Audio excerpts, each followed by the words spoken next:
आप सभी साथियों को नमस्कार। साथियों, हम कहाँ थे और कहाँ पहुँच गए, हमें जाना कहाँ था और हम कहाँ जा रहे हैं। आज का विषय है भौतिकवाद पर। आशा करता हूँ आपको आज का यह विषय अच्छा लगे तो इसे शेयर करें अन्य लोगों को, ताकि उन तक भी आज का यह विषय हमारा पहुंच सके। आज के मशीन के युग में इंसान अधिक से अधिक पाने की होड़ में लगा हुआ है। जी हाँ साथियों, आज का इंसान जो है इस मशीनी भौतिक युग में अधिक से अधिक धन अर्जित करने में लगा हुआ है। सीढ़ी पर ऊपर ही चढ़ते जाना चाह रहा है और चढ़ते जा भी रहा है, और अंत में पहुंचकर घोर असंतुष्टि ही हाथ लगती है। जी हाँ साथियों, आवश्यकता तो है थोड़ा रुककर देखने की। यह देखने की आवश्यकता है कि जिस दिशा में हम बढ़ रहे हैं वह दिशा जीवन में संतुष्टि लाएगी क्या। जी हाँ साथियों, आज जिस हम भागा दौड़ भरी जिंदगी में जिस दिशा में बढ़ते जा रहे हैं, हमें नहीं पता वह हमारे जीवन में संतुष्टि लाएगी या नहीं, लेकिन फिर भी हम बस कोल्हू के बैल की तरह भागा दौड़ भरे इस युग में अधिक धन अर्जित करने की चाह में लगे हुए हैं। उन्नति देगी क्या, संतुष्टि देगी क्या, उन्नति देगी क्या? यदि उन्नति हुई तो कैसी उन्नति होगी? जिस सीढ़ी पर ऊपर चढ़ रहे हैं वह मंजिल की ओर बढ़ रही है या विपरीत जा रही है? साथियों, जिस भाग दौड़ में हम जा रहे हैं वह हमें संतुष्टि देगी या नहीं देगी, उन्नति देगी या नहीं देगी? हम जिस मंजिल पर बढ़ते जा रहे हैं वह हमें तरक्की के मार्ग पर ले जा रही है या नहीं? कहीं हम विपरीत तो नहीं जा रहे हैं? यह जानने तक का भी समय नहीं है हमारे पास। लेकिन बस हम दौड़ते जा रहे हैं, चले जा रहे हैं। कई लोग तो मंजिल तय करते हैं और न ही दिशा, बस बढ़े चले जा रहे हैं। एक स्वभाव सा बना लिया है हमने, बस चलना है और आगे बढ़ना है और आगे बढ़ना है और आगे निकलना है, और यही सोचते सोचते दूसरों की मंजिल, दूसरों की आवश्यकता क्या है यह हम कभी जानने की आवश्यकता ही नहीं करते कि हम जिस मंजिल पर जा रहे हैं वह हमारी मंजिल है या नहीं है, या हमारे दूसरे भाइयों की क्या आवश्यकता है, यह हमें सोचने तक का समय नहीं है। मैंने किसी एक पत्रिका में बहुत पहले पढ़ा था कि अमेरिका की एक कंपनी ने वर्ष 2000 प्रारंभ होने से पहले ही पूरे संसार के विभिन्न देशों का आकलन कराया और पाया कि औसतन हर मनुष्य के पास 30 वर्ष में 30 गुना अधिक सुविधाएं उपलब्ध होगी।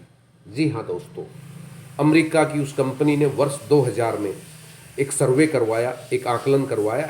ऐसा मैंने किसी पत्रिका में पढ़ा था, पत्र पत्रिका में, और उसमें लिखा था कि आने वाले 20-30 वर्षों में हर व्यक्ति के पास लगभग 3 गुना सुविधाएं उपलब्ध होगी। आप देख सकते हैं 2020 तक क्षमा चाहता हूं, आप देख सकते हैं वर्ष 2000 से पहले कितने घरों में एसी थे, कितने घरों में टीवी थे, कितने घरों में वॉशिंग मशीनें थी, कितने घरों में कितने लोगों के पास 2 व्हीलर या 4 व्हीलर थे। लेकिन आप आज देखिए, आज जो कोई झुग्गी झोपड़ी है उसमें भी, मैं सभी की बात नहीं कर रहा हूं, लेकिन कुछ झुग्गी झोपड़ियों में भी आपको एसी लगे मिलेंगे, टीवी तो अमूमन लगे मिलेंगे। आजकल 2 पहिया वाहन, 4 पहिया वाहन तो हर घर में मिलेगा।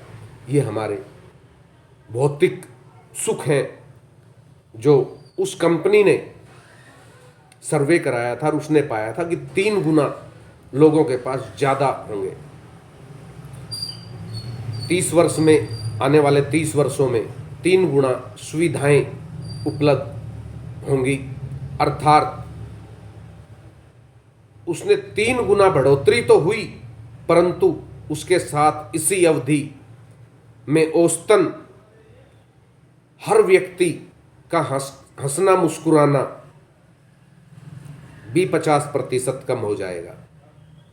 यह मैं नहीं कह रहा हूं, यह उस कंपनी का दावा था। मैंने तो किसी पत्र पत्रिका में पढ़ा था, आज अचानक बैठा था तो याद आ गया कि इन 30 वर्षों में जो भौतिक सुविधाएं बढ़ेंगी, उसके साथ साथ जो हमें नुकसान होगा वह औसतन 40 से 50% का होगा और यहां हम मुस्कुराना भूल जाएंगे। इसी अवधि में हम मुस्कुराना भूल जाएंगे। यह एक विचित्र स्थिति है। जब सुविधाएं बढ़ी तो सुख बढ़ने चाहिए, हंसी खुशी बढ़नी चाहिए, और वह बढ़ी दर में, परंतु एकदम विपरीत। हमारी सुख सुविधाएं तो बढ़ी, लेकिन आगे का जीवन बिल्कुल विपरीत हो गया। हमने मुस्कुराना ही छोड़ दिया। इसीलिए लिखा है और इसीलिए कहा गया है, कौन दिशा में बढ़ रहा है, कौन दिशा में बढ़ रहा है, हे नादान तू जाग। कौन दिशा में बढ़ रहा है, हे नादान तू जाग। तुझको ही डस लेगा एक दिन ये धन माया का नाग। जी हाँ, ये धन माया का नाग एक दिन हमें ही डस लेगा। आगे क्या कहा है, मंगता बन मंगता रहा, मंगता बन मंगता रहा, सदा लंबा हाथ पसार। द्रव एकत्रित कर लिए, दाता दिया विसार। उपरोक्त पंक्तियां हमने जो है ज्ञान गगरी नामक एक पुस्तिका से ली थी और उसी के आधार पे हमने यह छोटा सा एक संदेश आपको आज के भौतिक युग का भेजा है कि आज इंसान जो है भाग दौड़ भरी जीवन में जी रहा है। कौन दिशा में बढ़ रहा है, हे नादान तू जाग। तुझको ही डस लेगा एक दिन ये धन का नाग।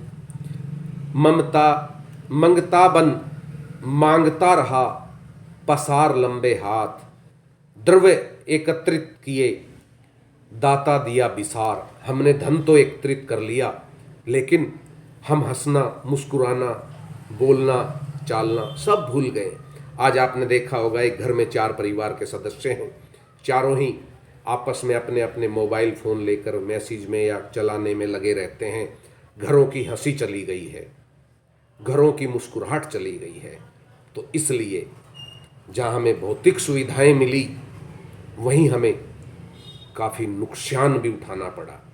इसलिए जागिए और इन भौतिक सुविधाओं के पीछे ना भागिए, बस थोड़ा सा मुस्कुराना सीखिए।